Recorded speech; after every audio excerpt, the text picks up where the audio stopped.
Welcome. I'm Kevin Miller. This is a podcast for your personal evolution. In this episode, what impact does your attitude on aging have towards your literal aging? So how will you age? Whether you're in your late 20s, 50s, or your early 90s, everyone feels they're getting older. And of course, chronologically, we are getting older. So is a child, but we view children as growing older and better. I feel like people earlier and earlier these days are viewing that every day they get older is a negative. And we expect to decline, become less capable. And again, people are talking about that in their 20s these days. Well, should this be the case? And how is the negative view of aging hurting us all, culturally, no matter what age that you are as you hear this? Well, it's a big topic of interest for me. I am, as I do this recording right now, 54 years old. I feel very capable and I want to maintain my capacity as long as I can in every way, physiologically and psychologically. So I brought on an expert. This was a few years back. I sat down with Dr. Becca Levy. She's an award-winning professor of epidemiology, which is social and behavioral sciences at Yale School of Public Health, and professor of psychology at Yale University. She's given invited testimony before the United States Senate on the effects of ageism, contributed to briefs submitted to the United States Supreme Court in age discrimination cases, and participated in United Nations discussions on ageism. She's credited with having created a field of study that focuses on how positive and negative age stereotypes actually affect the health of older individuals. And then she's author of a book called Breaking the Age Code: How Your Beliefs About Aging Determine How Long and Well You Love.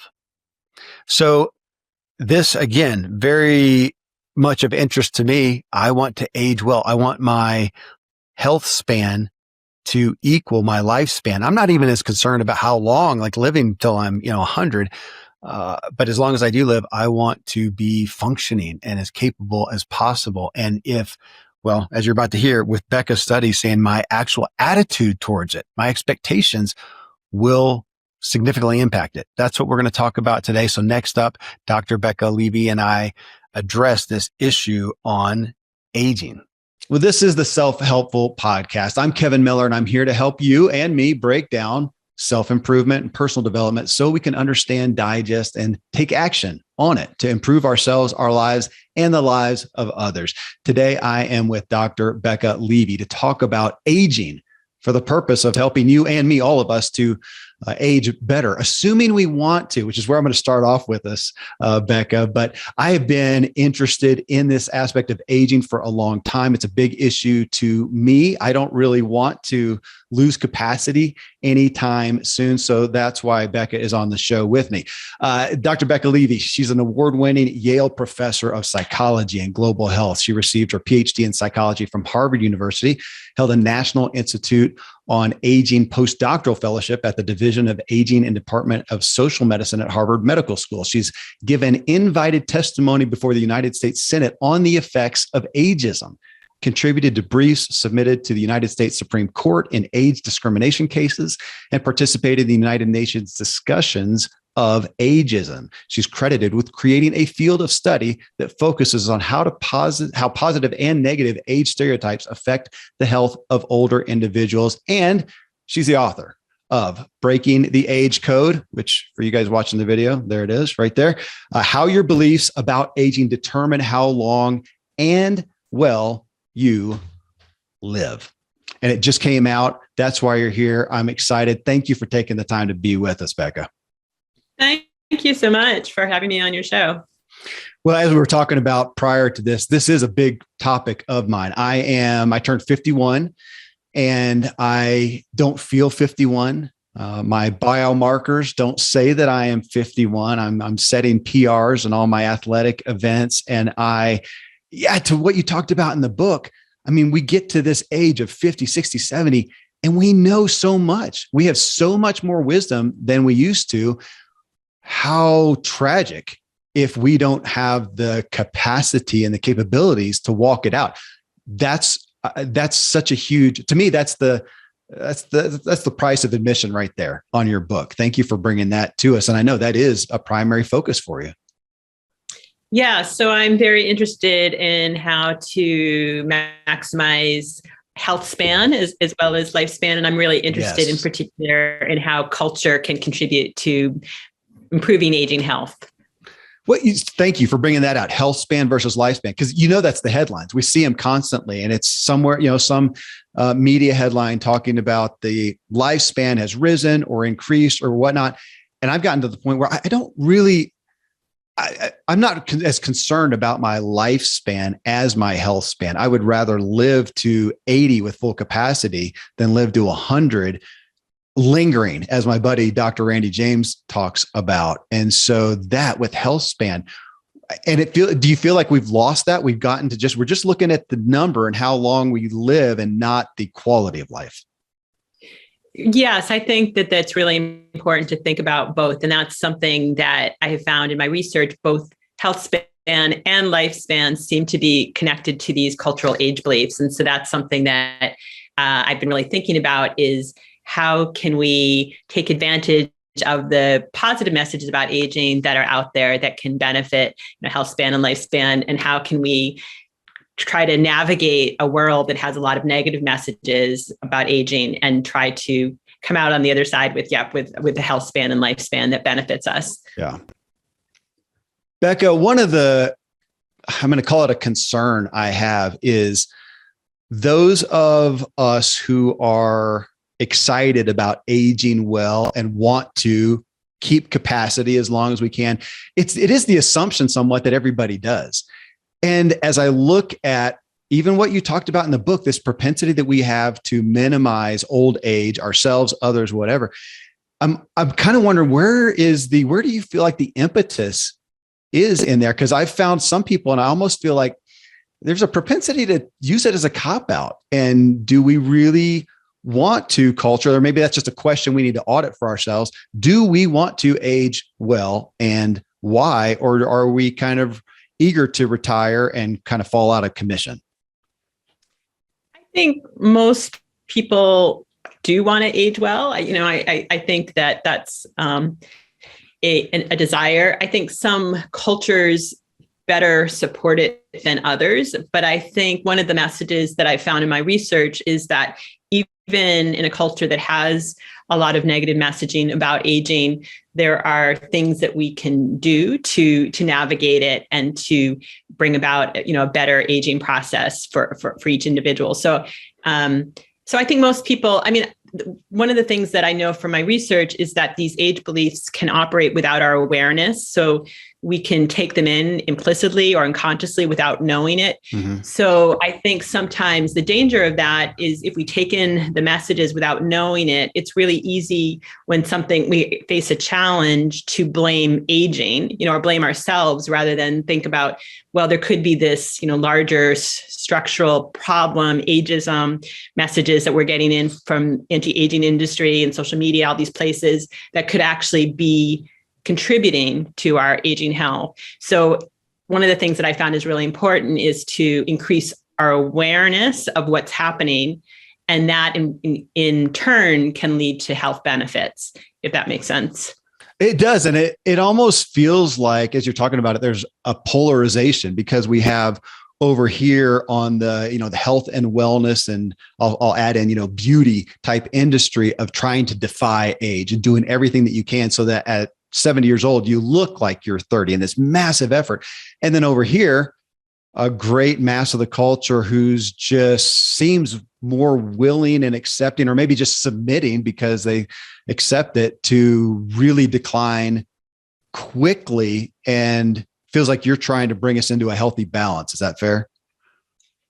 Yes. And I would say there's maybe like a third. So you said like one is to kind of take in messages, one is to kind of give up. And I think the third is to become a proponent of one's own aging health and become an active member of society, an active member of curating the messages and becoming aware of them and trying to strengthen the positive age messages when you can, and also working ideally with other people to try to shift the culture to bring about more positive aging messages and positive aging culture.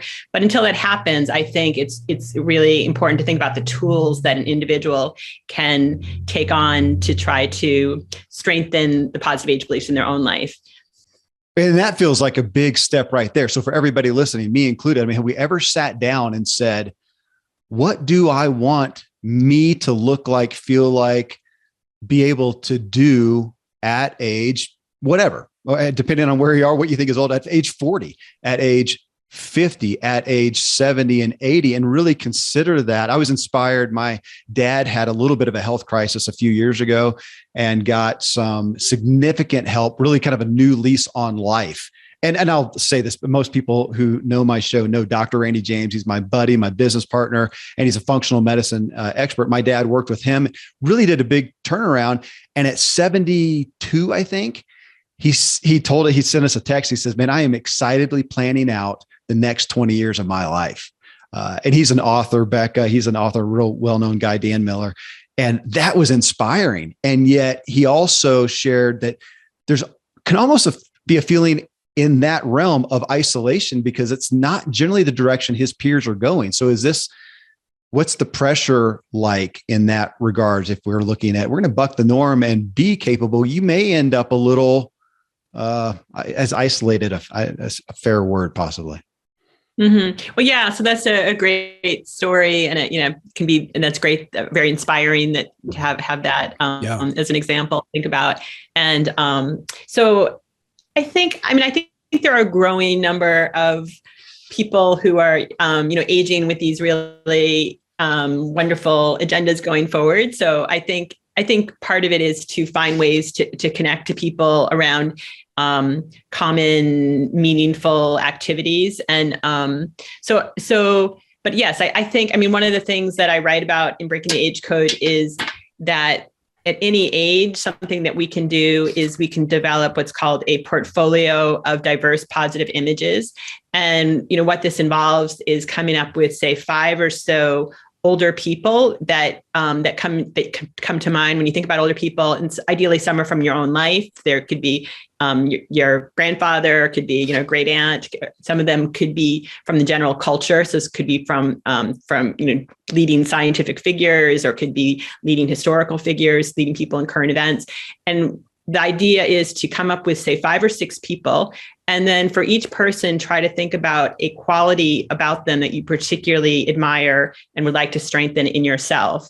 And ideally, each person has a different quality that you particularly admire and want to strengthen. So one person, it could be because they have a great sense of humor. Another person, it could be because they are, they have a great sense of social justice, and great work ethic. Another person, it could be because they're an active health provider and are thinking about new ways to develop new ways of doing things in a healthy way. So each person could be a different quality. And I think by thinking about all of those examples of a range of ideas, I think it can really help us think about sort of a range of qualities that we want to connect to and strengthen, and also connect to the people, but also the qualities that we most admire.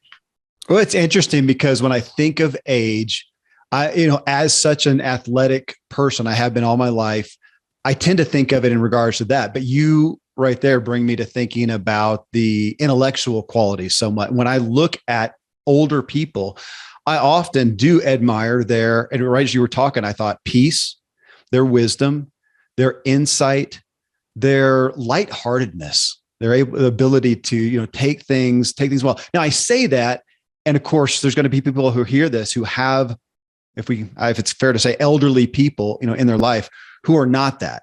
They're crotchety and they're bitter and of course, if they're impaired any, they may be bewildered and confused and whatnot. And those don't come to mind. So you're talking about looking at a group, you said connecting with similar people. And I thought right away of Dan Buettner's Blue Zones of, connecting with like-minded people and people who want to do age well, who have a positive outlook, which your book, of course, has an untold amount of stories. On that, I would recommend the book, aside from the factual and scientific and research aspects on age, just the stories you share that are inspiring. And there are people that we don't know. And of course, a lot of people you pulled out that we do, like a Morgan Freeman, somebody who we don't think about it well, but that is a guy, I see that with actors more and more lately. We've got these people who are in their 80s and 90s. Robert Redford, is another one who's out there and they're acting, Clint Eastwood, and they're doing these things. And they're at the age when we don't expect capacity anymore. And so to what you said, I want to associate with that. There's a guiding light for me. Right. Yes. Thank you. Yeah. Thank you for pointing out the range of stories. And that was something I loved doing in writing the book, was it gave me the opportunity to meet and think about these wonderful people that kind of gave me the opportunity to call people up and say like, hey, can I talk to you? Like I don't know if I would have done it without having the book behind me, but it gave me an excuse to call up and meet the great people. And one of the things, so my background is as a scientist, an academic writer. So I'm used to writing from the perspective of, presenting statistics and graphs. Yeah. And so what I tried to do in this book was to try to think about people and stories that could represent the science and show how the science actually works in everyday life. So and that was just a really mind shifting process for me to switch from like the scientific way of thinking to thinking about storytelling. And so thank you for bringing that up. That was really quite enjoyable. And there was, a number of people who, so the premise of the book is to look at these age beliefs and cultural beliefs that can impact aging health. And by interviewing people, I found these great examples of people who had age beliefs that really motivated and inspired them. So I can share one example, if you don't mind. So, So one of the people that I really enjoyed talking to was this actor, this 84-year-old actor named John, who decided to take on this memory task of memorizing this 60,000 word poem. And he did this over, it took him quite a bit of time to learn all of the words of this poem. And then he performed it over a few days in his community. And he did this great memory task. And in part, he said that what allowed him to do it was he had his own positive age belief that he thought about, which was this cello player, this amazing cellist, Pablo Casal, who played beautiful cello sonatas into his 70s and 80s and even 90s. And so he thought about this creative performer, and that inspired him and motivated him to take on this great task and actually succeed at it. So, that was an example of somebody who I really enjoyed meeting and talking to, and finding out how the science, what we had been studying. So I have been studying how age beliefs can impact memory performance, but I previously had only been looking at numbers and large populations. And so it was great to find a person who embodied the process. Well, I do want to speak to you just on the book writing aspect, because as I talked about, I have so many people in my life like you, doctors and scientists and researchers. And you did do such a great job of making it palatable for a guy like me, because stats and graphs would not have related. So you did do that so well. It made me able to engage and relate to the people in there, and it was inspiring. And on that aspect, I'm again coming back to my awareness right now of my propensity to look at just physical health, even mental health, and how to somewhat defy age, that way. And you're calling us over here to, yes. And you speak to all that a lot. And I want to get into that in a minute, but you're talking about the feelings and the emotions about it. And that was a turning point, a turning around, a paradigm shift for me, Becca, in your book, because it actually helped me take captive that word defy. It's not a positive word. It's a negative word, rebel, defy, whatever. And if I'm looking at age that way, I'm still giving it a negative perspective. And I felt you saying, no, how about we give it a positive, do all the stuff you're doing to be well, but how about if you look at it well? So no, I'm not defying it. I am, what's a better word? I'm embracing it healthfully. That's good? A great point. Yes, I love the point you're making. And I think it's amazing if you look at some of the advertisements particularly around these anti-aging kind of things, and exactly what you're talking about. There are all these verbs that are fighting, battling, defying aging, as if it were the me. And I think that is actually one of the things which really can distinguish, in a more age positive culture from, more ageist culture or presentation of ideas about aging, is this idea of whether aging is something that we want to fight and battle, and or whether it's something that there could be benefits and strengths that come with aging, and something that, it could be something that we accept and realize that there can be strengths at any time in the lifespan that we can look to. There are also challenges at any time in the lifespan that we can look to. But if we want to focus on strengths, there certainly are many that we can look to in later life. You, on the same tangent, reminded me of William Davis. I think it's Dr. William Davis. Also, he's the author of Undoctored. Some people may know his book. I think it was Wheat Belly that he wrote. And in there, so in Undoctored, so I'm reading it, and he has a section where he's talking to, I don't know if it was a patient or someone, about changing their eating habits to a healthy diet. And they say, "Oh, so you want me to adopt one of these, radical diets?" And he says, "No, I'm just bringing you back to where we have been historically. It's been a very short time that we're doing fast food and processed food. Historically, we did healthier foods. I'm just bringing you back." Very different perspective on, defying, rebelling, kind of like what we're talking about. And I feel like that's what you've done here, saying, no, you're bringing us just kind of back to, we didn't always view age as this bad thing, as this early thing. And as you so deftly cite with other cultures, like India, for instance, I think you said in the book that we have a 5 times greater likelihood of Alzheimer's than those in India. Did I get that stat right?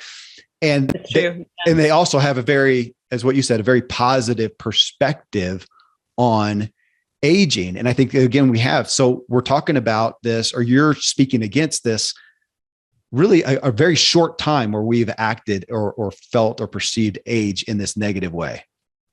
Yes, you're right. So, and I love what you're saying about going back to kind of the roots of an idea. I mean, so I think what you're saying does definitely have parallels. What you're talking about, going back to a basic healthy way of eating. And I think going back to kind of a healthy, basic way of thinking about aging, I would agree with that parallel. I think that's definitely a nice way to think about it. So we actually, I worked with a team of students, and we looked at this idea of how our age beliefs are changing in the country over time. And we conducted a study using something called computational linguistics, which allows us to take advantage of these huge data sets of language. And what we found was, looking at a 200-year time span in the United States, that unfortunately we've gone from a much more positive age belief to a much more negative age belief in general that has been shared in the country. And so I think, and part of that, I think, is this growing anti-aging industry that's spending a lot of money on advertising, which in turn makes aging something to fear, which can lead to greater profits. If people are scared about getting older, it's easier to want to go out and get these different creams and injections and different things that are going to fight aging. Yeah. So I think they have, and unfortunately, a lot of the marketing is directed at younger people. So I think they're spending more and more money on younger and younger people, which is unfortunate, because I think that's also led to our country going from one of the most age integrated countries in the world to one of the most age segregated countries in the world. And we know that age segregation in turn can reinforce ageism, and ageism can reinforce age segregation. So I think so I think there are these negative trends, but I think they can all be reversed. I think that's kind of the positive message of these historical studies, is that nothing's set in stone. There are ways of thinking that it's not intrinsic to being a human to think in certain ways. We are very much influenced by our time and our culture. And if there was a time in a culture, there are these examples of age positive thinking, it means that we can get back to that, or we can develop that and grow that. So that I think that's the positive message, is that there is this shifting ability and we can bring about social change. Yeah. Okay. Well, you stepped on my toes with the creams there, Becca, because I, not just candid, it's relevant to the story here. I am, my biomarkers. So if folks don't know what that is, so the measurements of me internally, let's say, of my health, showcase me as being a lot younger than I am. And I'm grateful for that. And I feel that, and I'm benefiting from that. And yet I was also a professional cyclist who spent who knows how many miles and hours out in the sun, no sunscreen. I didn't wear sunglasses, anything, just face forward. Back then, I'm old enough now, we didn't wear helmets a lot back then. It was just at the dawn of having to wear them in races when I started my career there. And so for all my health, wellness, feeling good, it's ravaged my face a little bit. And I'm noticing, I've got the bags under my eyes and I'm getting told this, a lot of sun exposure has really hurt me there. And I bought a cream. So can I just admit that I bought a cream, cause it does matter. I mean, I'm looking at your book right here, your picture's in the back, you look good and vibrant, I'm looking at you now, and it does matter. And so there is I think I'm showcasing, sensitivity towards, I want to accept the aging, but we are in a culture that there are, pros and cons. And so it feels again, like you're calling us there's a healthy balance there. And I'm part of the audience. I'm part of your audience right there. Well, but I would say though that taking care of one's health and one's, physical qualities and taking care of one's skin and, all of those things. I mean, that to me goes along with health at any age. So I don't see it as, one or the other. I think True. One, embrace aging and embrace creams and, things that make one feel better. And so I don't think it's one or the other. What I'm protesting though is the messaging that makes aging something that we want to fight. So I think we can embrace aging and embrace beauty. I think there's many examples of beautiful older people that we can, see as role models and look up to. So and actually in the book, I actually wrote about Rihanna has a new model who is in her 70s, I believe, this beautiful older woman, and she actually has purple hair and is stunning. And she really embraces herself as an older, beautiful woman. So I think that they can come together. Yeah. You mentioned reversing the ability. You mentioned that in the book, you mentioned just a minute ago, the ability to reverse some of the age related demise that we do have. And I found myself, Becca, with the book, I want my kids to read it. Or I want them to at least understand the message, listen to the podcast. I want the younger crowd to, because as much as you're showcasing the ability to reverse some of the negative aging expectations that we have. And my thought too is we can do that. And how awesome is that for everybody out there who is older and is having some decline, that you can reverse that. And yet how convicting to know that it's a heck of a lot easier. Or maybe is this fair to say? You're probably not going to be able to reverse it to the degree that you could be at, the level of health and wellness you could be at, if you had been doing those beneficial things all along. Yeah. So I'm glad what you said about wanting your kids to read it. And I think that one of the messages of this book and of our research is that we can promote, strengthen positive age beliefs at any age. Also, what you're saying is definitely true, is if we could intervene at a younger age, we could enact prevention. And we know one of our studies, we actually were able to look at young adults, people in their 20s, who we were able to measure their age beliefs.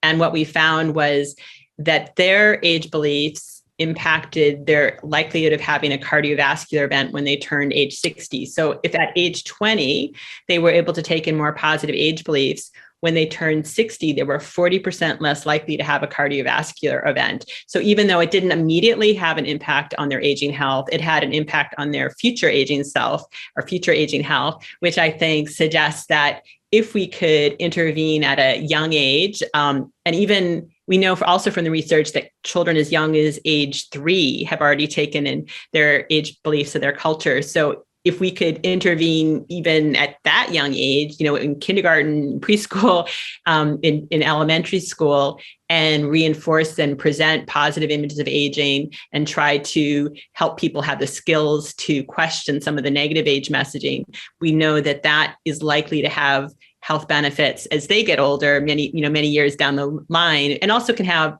immediate benefits. And then I think it could strengthen some of their quality of life interacting with older people, in their current lives. So I definitely agree with you that starting young is a really good idea. Well, so you mentioned people in their 20s.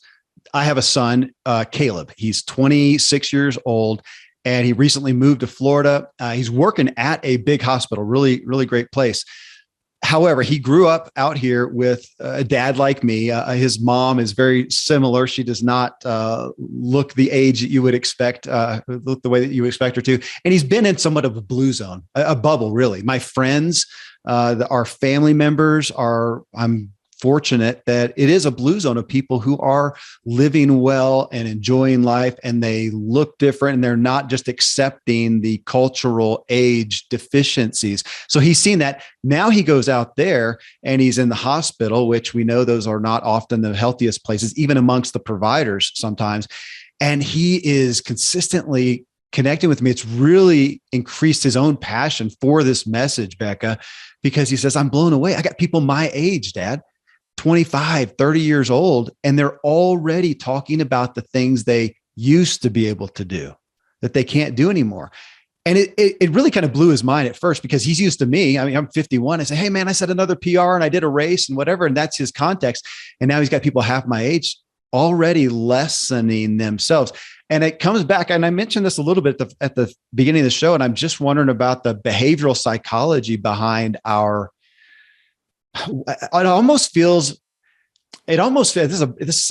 feels bad even to say, but it almost feels like there's an acceptance of doing this, that we are just open-handed doing to our own demise. And I don't understand it. I think that's it. Why would we want to accept this rapid decline? Why would you want to be 25? Wouldn't your ego even want the opposite? Of being, man, I am more capable of more. And yet we seem to be earlier and earlier accepting less. Yeah. So that's a powerful story that you tell about your son working in this hospital and being in a new location, which is maybe getting them out of the blue zone environment that you're describing had earlier in life. And I think, though, what he's encountering is very common. I mean, I actually find that in my own encounters with teaching, because I get to teach these very bright young people who come to my class, and many of them start off the semester not knowing at all about ageism, not knowing at all about these negative messages about aging that exist in our culture. And by the end of the semester, most of them are super aware of it and really angry about it, and very aware of all the negative messaging that they can encounter in everyday life. And they want to do something about it. And we know that, in some of the current social movements, young people in their 20s have played a very prominent leadership role in fighting for social change. So I think if we could increase awareness of people of all ages, including those in their 20s, and made them, if we increase awareness, I think most of those people would become allies of a social movement to improve, create a more age-just society, but also would become more aware in their own lives of this messaging that you're talking about, and would have the skills to question it and to be angry about it, and to say, hey, that is not a great way to describe an older person, describe aging. It doesn't apply to some people I know, doesn't apply to how I want to get older in my own life. And they can actively reject it and think about role models, examples that they want to follow. You talk about retirement, and talk more about that the retirement in America, we'll talk about, I'm not aware of it. You probably are in other cultures more, but here we instituted, if I can say that, retirement in the marketplace, in the workplace. We did that at a certain time period. We did that for a certain age. And as you talk about in the book, there's a lot of people who felt like, are you kidding me? I have more to offer now than I ever have. And I'm supposed to quit work. And again, I'm grateful for the examples in my life, even like my dad, who is, his thought on retirement. And again, I think he's nearing 75, is why would I retire? I love what I do. And what the heck else am I going to do? Why would I retire? And he's so excited about that. But again, that's not cultural. Has the American retirement structure been a part of us accepting and expecting that we now don't have as much to offer mentally, physically, overall, and again, added to that negative perspective? Right. Okay. So those are great ideas, and something that relates to different ideas in the book. So, one thing that we know is that there's a lot of ageism in the workplace. So there was a recent poll by AARP, and they found that 3/4 of, or 67% of older workers reported experiencing ageism in the workplace. And you can see that in a lot of studies that have been done on the workplace, that we know that there's ageism in hiring, in not hiring people because they're older. We know that once they're in the workplace, that older people are often less likely to receive training opportunities. And then there's also these like subtle encouragements to leave the workforce. So even though it's illegal to have forced retirement based on age in most professions in our country, it happens, I think, on a sort of de facto subtle way that people are giving messages they're not welcome. And so a lot of people complain about those messages. So there's a lot of ageism that is there. But I would also say that there's also a huge variability in how people think about retirement. So there are some people who I think are really excited about retiring and see that there's meaningful things that they want to do after they retire. And there are other people who, who want to stay in the workforce longer. So I think the important thing is that each person has the ability to make that decision for themselves, given all the qualities that, all of the things are balancing in their own life.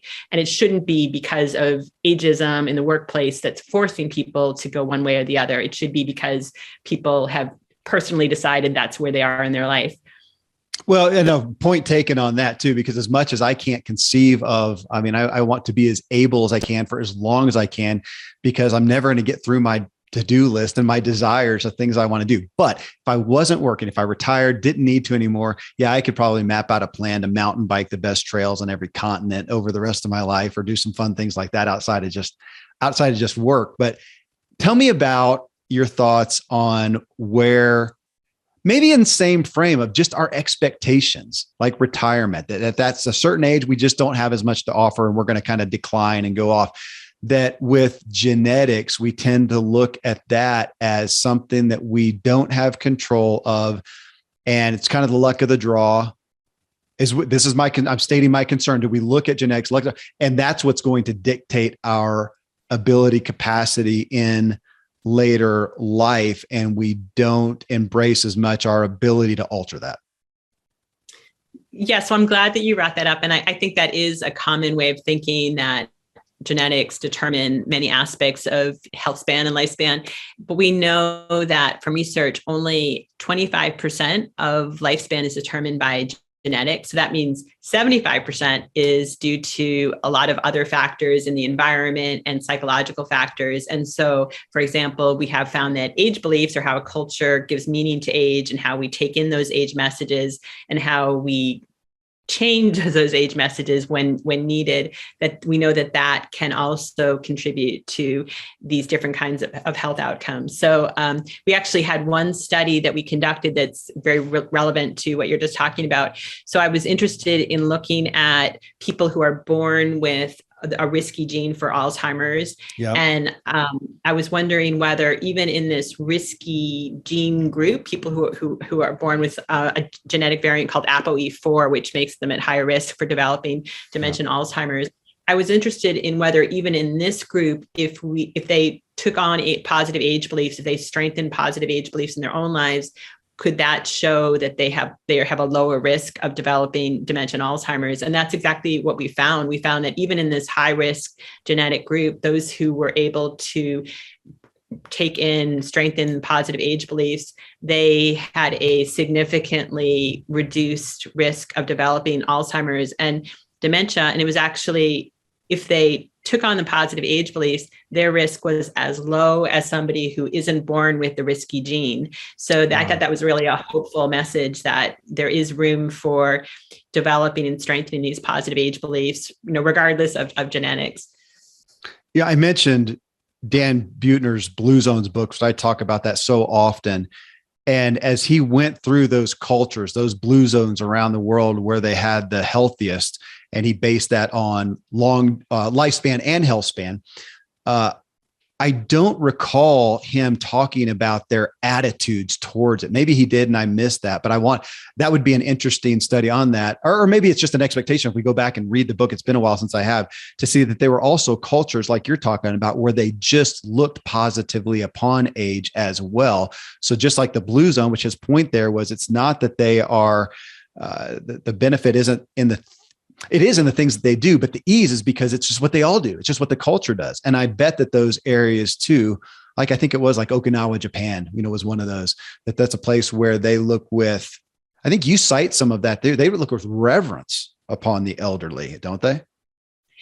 Yes. So, right. So I think that so one of the things that I tried to do in the book is think about how positive age beliefs may be sort of what we call an upstream factor. So it may impact some of the factors that we tend to see in different sort of self-help books of health behaviors and like physical activity and eating healthy diets. Those are all extremely important. So don't get me wrong. I think that's extremely important. But I think how these age beliefs are particularly important is they can act as a lens, an upstream lens that can impact different kinds of health behaviors, which in turn can influence our health. So they can act as they can act in a increased stress. They can go in the negative direction, but they can also act when they're in the positive direction. Positive age beliefs can act as a resource that can impact what are called the downstream factors of health behaviors and stress, which can in turn improve health. And in terms of Japan, you were asking about Japan, and you're exactly right.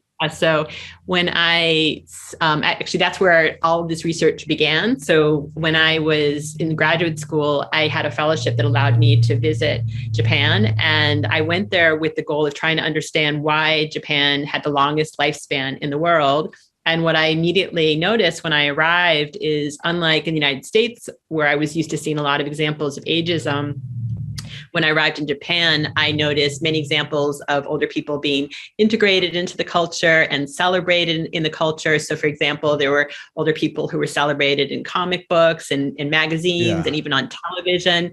There were centenarians and super centenarians who were 110 and older, who were treated like rock stars on these reality shows. They would be in these reality shows with different other kinds of celebrities, and they have a national holiday which celebrates older people. So what I became really interested in is, could that be a key part of the culture? Could it be that the way that we our attitudes towards the older people in the society, could those attitudes themselves be what gives meaning and actually leads to health changes and leads to health improvements when it's a culture that is embracing older people and celebrating them?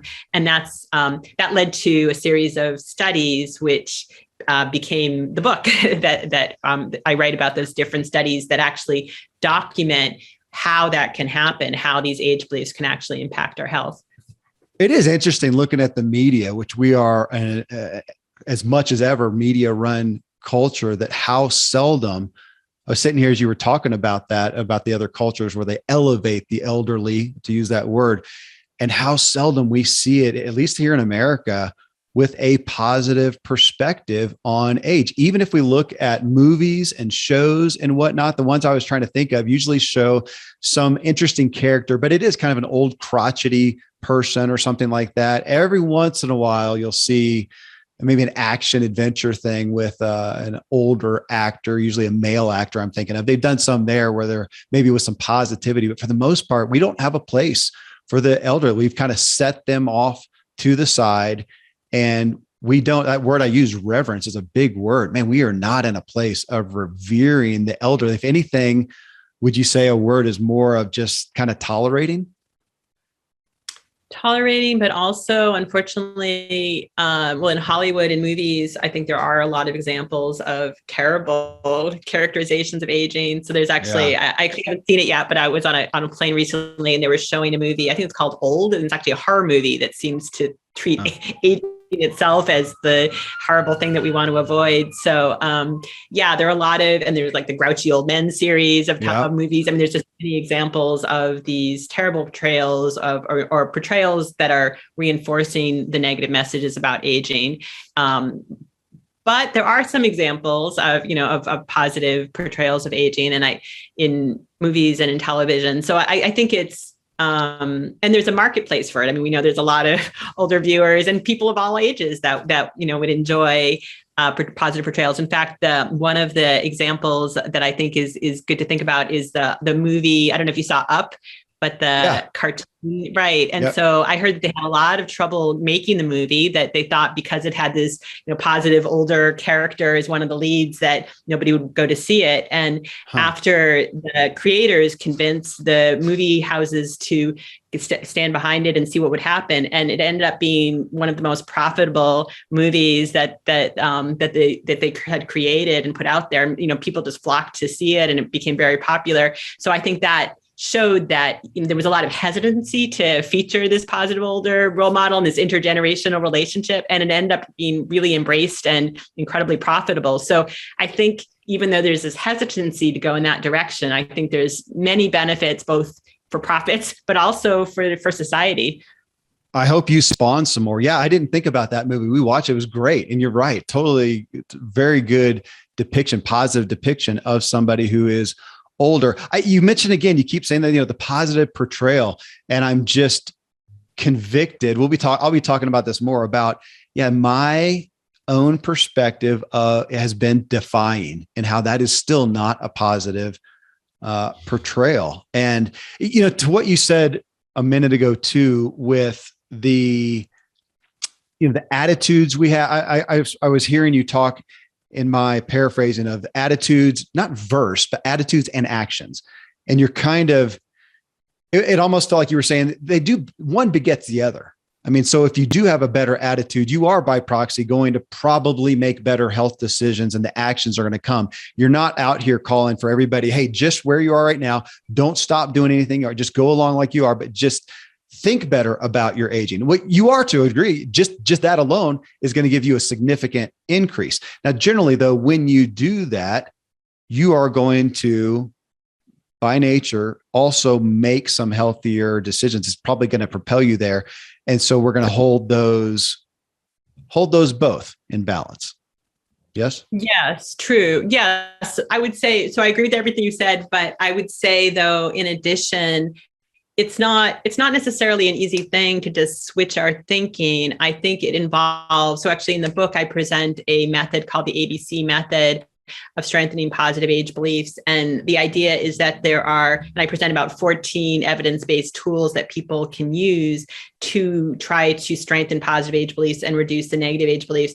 But because they are so prominent in our culture, it's not an easy change. I mean, ideally, we would change society. We would bring about a more age positive society with an age liberation movement. And that would, hopefully that will happen soon. Yeah. But until that happens, I think it takes a lot of active work, but I think people can do it, and it can happen fairly quickly if people, want to do it, and it can happen at any age. I think the tools of becoming aware of these negative messaging, as we've been talking about, and then looking for positive role models, positive examples, things that we want to strengthen in our own lives. I think that process, and we also know from habit research that, it's not that, I think it's something like if you do a habit 3 times in a row, then it becomes more ingrained. So I think there's a certain number of times that one has to kind of practice this change, but I think it can come about. And that's, I think, what's important.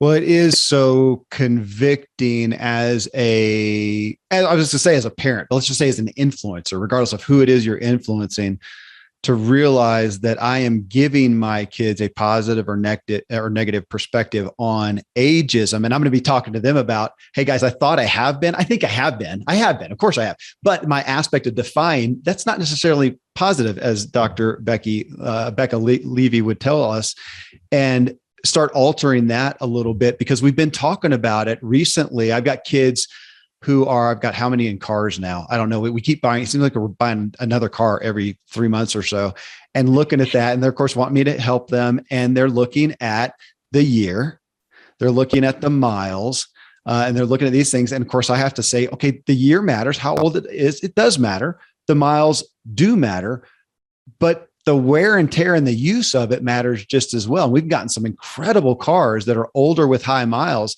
that are just primo because they were taken care of so well. And conversely, we have one recently that was later model, not as many miles, but I think it was used and abused a little bit as well.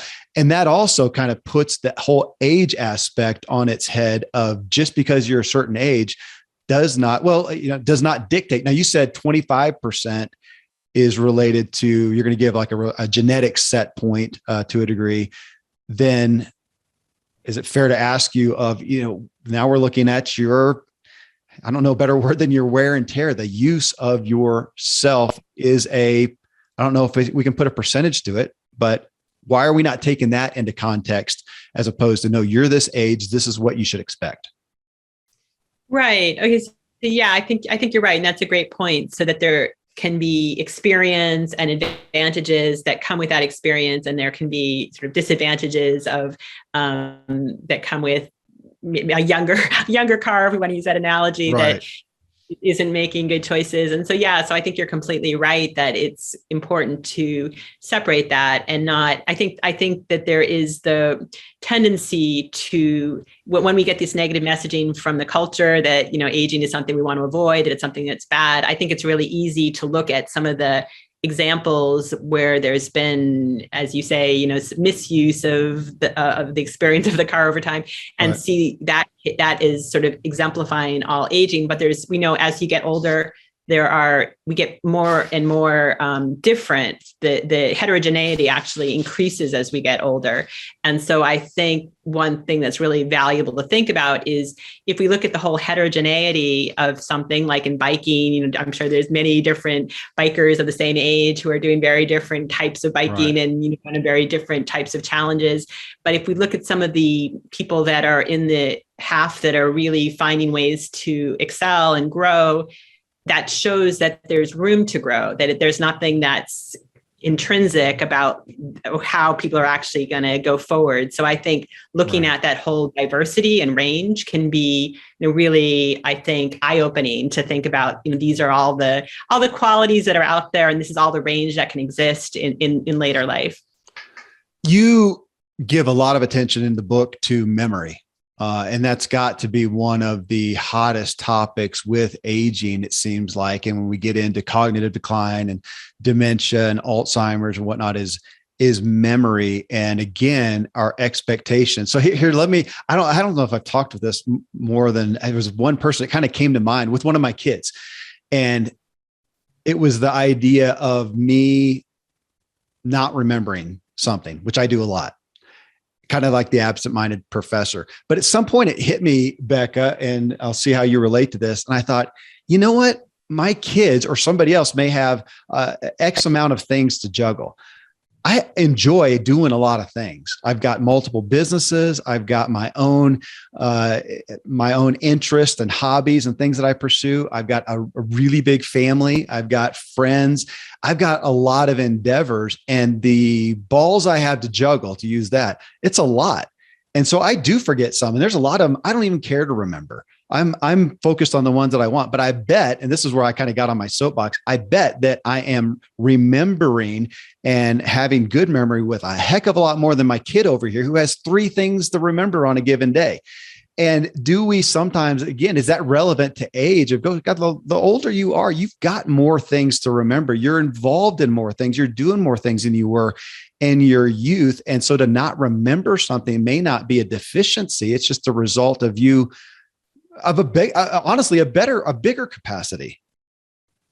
That's a great point and a great observation. And I think that is actually, as you said, one of the strongest negative stereotypes about aging is that cognition declines for older people. And actually the term senior moment is something that I think a lot of people probably have heard or used. And it's very common, I think, when somebody is forgetful, particularly, and actually, I think it's a term that can be applied, somebody could use at any age, but it implies that as becoming a senior is sort of synonymous with being forgetful. But as you point out, yes, people can be forgetful at any age. And there's a lot of examples, as you said, of older people not having more things to keep track of. And so we know sometimes when somebody is forgetful, it could be for a whole number of reasons. It could be because they were distracted looking at their cell phone when somebody was talking to them, so they never actually took in the message. We know that when people are feeling stressed or angry, it's harder to take in information. So if you don't encode the information, it's a lot harder to recall it. So I think what you're saying is exactly right, is that at any age, we can see memory challenges, and and it's actually, I think it's a good thing to think about some of the strengths that can come with aging and cognition and all of the factors that go into it. So I think separating the idea that being forgetful is something that's necessarily going to happen in later life, I think is, and getting rid of the term senior moment to describe forgetfulness could be a good thing. I heard somebody recently say, like, why don't we use the term senior moment to describe like beautiful moments of an older person interacting with somebody, rather than to describe forgetfulness, which I thought was such a lovely idea of, thinking about beautiful moments that we want to think about that come with aging. I like that. I want to have that a senior moment and go, oh, so you had like a moment of brilliance. Yes, I did. Yeah, let's do there's okay. Exactly. Yes, that would be great. It goes along again with what I'm taking away as well. One of the many takeaways I'm taking from the book is that we could use, especially when you look at chronic illness and disease and the stats that are happening right now, negative stats here, especially in America, but to some extent worldwide, and to say how much of those, what percentage of those, how much money are we costing because of this negative perspective and expectation of aging. And yeah, you call us this is a good time for a movement to change the perspective. And again, that's why I love the book, because you do have the research in there. And so this is not just something you made up. This is already happening. This is a movement. Can we just do like we maybe used to do, or like they're doing in India, like they are doing in Japan, and it will help our lives.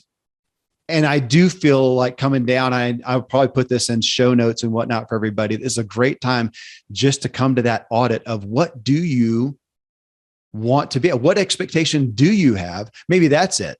Is that a relevant place, honestly, Becca, to say right now, just be honest. If we could just do a snapshot inside your brain, what is your expectation? And it might wow some of us to realize, gosh, yeah, I'm just kind of expecting that I'm going to go along the way of these elderly people or my parents or whatever. And that at some point, I'm not going to be capable, because I look at that and go, when did that shift happen? Of course, we know it didn't happen overnight, but when did that shift happen where we said, okay, I'm going to acquiesce to less? Yes, I think what you're bringing up is really important. And I do think taking stock of our own age beliefs, these messages that we've taken in from the culture, as we said, starting as young as age 3, really trying to take a step back and assessing what our own age expectations are and what our own age beliefs are, I think is a really, really important step. So I think raising awareness of our own age beliefs, but also because a lot of the messages are coming from advertising and, the environment and it's sort of structural ageism, I think there's sort of 2 parts to it. So I think, as you said, becoming aware of our own aging is really important, but then also increasing our awareness of what ththese messages are that we're encountering so that we can question them and not take them in implicitly, which I think is really easy for us to do.